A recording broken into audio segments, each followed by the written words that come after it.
about to give them what they want. I don't think they're ready for this, though. Beast mode, beast mode, beast mode, beast mode, beast mode, beast mode, beast mode. What's good, YouTube? You know who it is. Chris Jones, representing Pump Chasers. You already know. Get your Pump Chaser subs at TigerFitness.com. Yo, like this hoodie right here? Bop That Life hoodie, Whole Ready Stringers, and the Whole Ready Legend tee with Serge Nubray. Coming very soon at BeastMode316.com. So check it out, guys. I saw this post on Jeff Nippard's page, I believe a week or so ago. I even commented, which is why I'm making this video. And I'm reading the comment section, and you know, people are having their opinion, and I want to have mine. Cause I think this is a good question, and I think these are one of those questions that we have in our heads. We just don't make videos talking about it, because I've thought this many times, and let me tell you the answer I gave myself. Okay, so one of the reasons why I didn't comment in the comment section is because this video didn't give us any context. I want you guys to pay attention to what happens to my range of motion on this set of lying leg curls. So you can see on reps 1 and 2, I get a full range of motion going from all the way at the bottom to all the way at the top, and the same thing goes for reps 3 and 4. However, notice what happens here on rep 5. Despite maximum effort, I'm only able to get it to 77% of full range. To compensate on reps 6 and 7, I explode out of the bottom as forcefully as I can, but I'm still not able to get past 87%. And then I'll speed it up here, but every rep from there on experiences range of motion loss despite maximum effort. I'm pushing as hard as I can, and I can still move the weight, just not to full range. So the question is, what rep do we call failure, and at what rep should I stop? If I stop at the point where I can no longer do a full range of motion, that means I'd have to end the set after rep 4, which means I'd be leaving 10 hard lengthened partial reps in the tank. And since the lengthened or stretched aspect of the lift is probably most hypertrophic, I don't personally think that's a fair trade-off. So this is an open question to the science-based lifting community. Where should we terminate a set on an exercise like leg curls and, say, pull-ups, where you simply will lose range of motion as you approach the point of failure? You know, was this the very first set of hamstring curls? Or was this the third and final set of hamstring curls? See, that shit matters. See, if that was his first set, and let's say his rep range he's aiming for is 6 to 12 reps, if that was his first set and his rep range was 6 to 12, that means 6 being the less reps he should get. He shouldn't get anything less than 6. You have to hit 6 to be in the rep range. And if you're able to get past 12, that means it's time to graduate to more heavier weight, because you're outside of the range now. 6 to 12 reps. If that was the first set, that's a prime example of ego lifting. That's a prime example of somebody needs to lighten the weight. You should be able to get 6 clean reps first, right? 6 clean reps first, and then the bullshit reps can happen. You want to do 66%, 72%, 33%, whatever percent, fine. Because I'm a firm believer in pushing yourself. I used to say all the time, even if you're not heavy enough to fully lift something, try to put your tip in, if you know what I mean. If you're not ready yet, try to put your tip in. Maybe get some negative reps, some forced reps, some partial reps, some cheat reps, because the central nervous system is going to eventually strengthen. And eventually you'll notice those bullshit reps, like turning water to wine or lemon into lemonade, you know, those bullshit reps eventually turn into clean reps over time.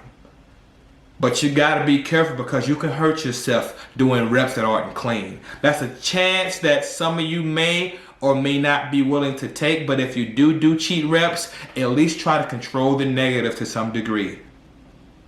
So if that was the first set, that's a prime example of somebody need to lighten the weight. You can't even do 6 quality reps before the cheating occurs. That means you lighten the weight a little bit and get at least 6 clean reps. But let's say that's the final set. Again, this video didn't have any context. I'm giving my opinion based off standards that I'm setting for this video. The standard is 6 to 12 reps. I don't know too many people that do hamstring curls, which is an isolation movement, for anything less than 6. This is not a compound movement where you want to get where we can do heavy low rep sets, like a heavy squat or a heavy deadlift or a heavy bench. This is an isolation movement. Keyword isolate. You want to isolate that muscle group and you want to stay within a good amount of time under tension. So I don't know too many people that want to do anything less than 6 on a hamstring curl. So let's just say this is the third and final set. The standard is still 6 reps, but you've already done 2 sets. The first set you got about 8. The second set you got 6. Okay, you're not strong enough to get 3 sets of 6 reps. That's fine. You will get there eventually. Just keep pushing. So this is okay. This is acceptable. It's cool to get 4. Take the last set to failure to really push yourself.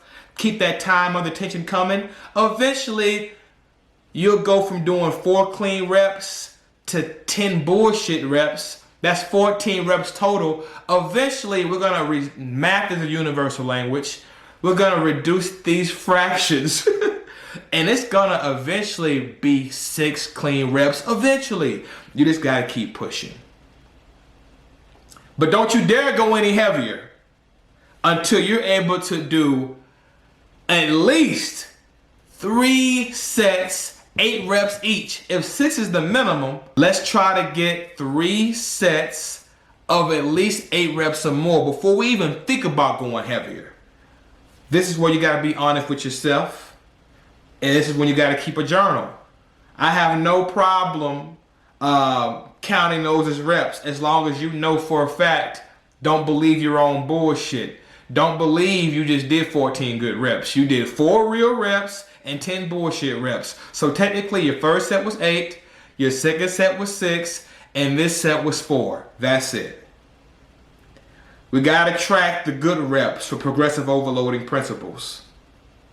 All the other bullshit like the forced reps, keep that shit to yourself. Maybe even write it in your notes. But you had 8 good reps, 6 good reps, and your last set was 4 good reps. You are not ready to add more weight yet. Because at the end of the day, guys, intensity matters.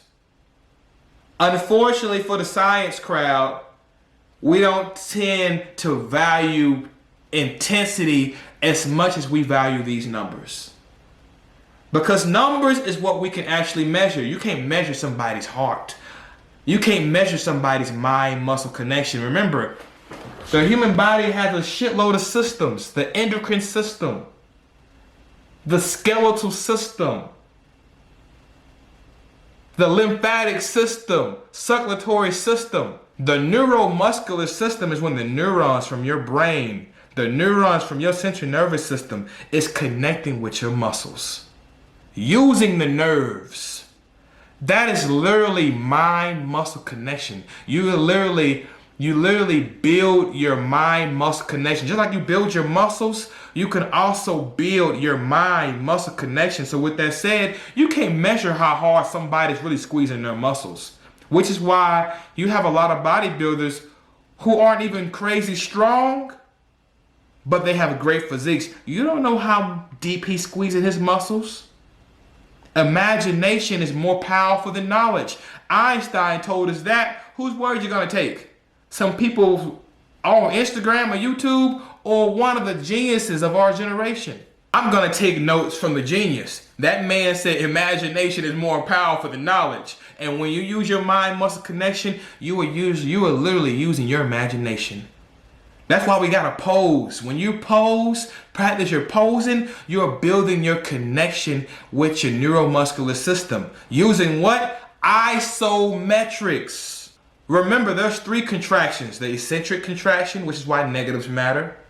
The concentric contraction, which is why the positive reps matter. But what about the isometric, holding things in place? That's why wall sits and planks are very hard. You're using isometrics. When you squeeze the rep at the top and hold for a moment, that's an isometric contraction. When you're posing in that mirror, that's an isometric contraction. You gotta build your neuromuscular system connection. The mind is limitless. You can't measure somebody's mind-muscle connection. See, I like science, but there's a huge spiritual component to bodybuilding that we don't talk about enough. So to answer his question, the question is, what rep do we call failure, and at what rep should I stop? If I stop at the point where I can no longer do a full range of motion, that means I'd have to end the set after rep 4, which means I'd be leaving 10 hard lengthened partial reps in the tank. And since the lengthened or stretched aspect of the lift is probably most hypertrophic, I don't personally think that's a fair trade-off. So this is an open question to the science-based lifting community. Where should we terminate a set on an exercise like leg curls and, say, pull-ups, where you simply will lose range of motion as you approach the point of failure? What rep do we call failure? That's a good question. This is a you versus you journey. What rep do you call failure? Fuck what anybody else thinks. But in my opinion, just like we have macros and micros, that's how we should track our progress. 4 was failure, but you got 10 extra bullshit reps. And hopefully those 10 extra bullshit reps can eventually turn into 2 more clean reps. So instead of 4, hopefully one day you'll get 6. So to answer your question, you hit failure at 4. That's my opinion. Now, at what rep should we stop? That's a real good question for the people. What rep should we stop? That's a person-to-person basis. In my opinion, it depends on the exercise you're doing. See, on the hamstring curls, you can get away with some of those short, choppy reps. You can get away with the whole exploding out of the hole and maybe not controlling the negative as much. You can possibly get away with that. But when you're squatting, you shouldn't be doing a whole bunch of choppy bullshit reps, because chances are, if you don't have enough neuromuscular, notice neuromuscular, if your brain is getting lazy, if you're breaking form, chances are you're not keeping your core engaged. If your form is not tight, chances are your core is not tight too. And that's how you can fuck up your back squatting. It's a lot more than just the hips, knees, and ankle mobility going on. You're bracing your core, you're keeping your spine at a certain degree of angle. And you have to maintain that shit with squatting, and you should be doing 4 clean reps and then 10 bullshit reps with 300 pounds or plus on your fucking back. Trust me, so many lifters have learned that the hard way. So when you should stop, I believe we shouldn't do a whole bunch of cheat reps. I don't want to throw a number out there. You just gotta listen to your heart and know your fucking limits. In my opinion, heavy compound movements like a deadlift, squat, bench, you don't want to do a whole bunch of choppy forced reps. Maybe a few. I would try to keep it at not too many. Maybe a few cheat reps and chill. And try to keep your form. Again, if your neuromuscular system you're out of fuse with it, you're getting so exhausted that you're not staying in line and staying in that form, you can fuck yourself up, because this body, guys, has to obey the laws of physics, like it or not. Like it or not, when you're squatting, that bar must travel along your center of mass. And if it's not traveling along your center of mass, guess what? That's your ass. So in my humble opinion, you can get away with the choppy bullshit reps on the isolation movements. And even then, you gotta be careful. You can tear a bicep. I've seen it happen. You know? So, in my opinion, it's okay to force some bullshit, shitty reps in there, but try not to make it too many, because the more bullshit reps you do, the more open you are to injury. Keep that portal small. You know how I have portals in those science fiction movies? You're opening the doors too wide when you do a whole bunch of bullshit reps. Try to keep the majority of your reps clean. And if you want to push yourself to squeeze out some extra more, get a few, but don't do too many. Because the more you do, the more chance you open for injury. Let me tell you, that's one of the most depressing states to be in. I've been there, where your back is fucked up and you can't do the one thing you love the most, which is make sweet love to them fucking weights, man. It's one of the worst feelings for a lifter, especially somebody who needs to lift for their mental health, because we know the gym can be therapy for a lot of us. And when you hurt yourself and you can't go in there and give it your all, it's one of the worst feelings. So try to avoid that at all costs by being safe in that gym. The gym is no playground. We're seeing so many people on Instagram doing these little silly things in the gym for views. Let me tell you guys, the gym is no place to play around. It's a lot of fun, but it can really get you fucked up if you're not careful. Because again, we got to obey the laws of physics, like it or not. Well, anyway, guys, I'm out this bitch. You already know. BeastMode316.com for my high volume programs. Online coaching. You want to get whole ready, you need somebody to guide you. Hey, for a nice fee, I'll be that guy. You know, I could be that guy for you. And thank you guys for supporting Pump Chaser Subs. And if you need some lifting gear, like a belt to protect your fucking back, you head on down to pumpchasers.com. You need some wrist wraps, you know, to keep your wrist a little sturdy when you want to go heavy as fuck. You know, pumpchasers.com. Much love. Don't forget to like my shit, comment, subscribe. Holla back at your boy. Peace.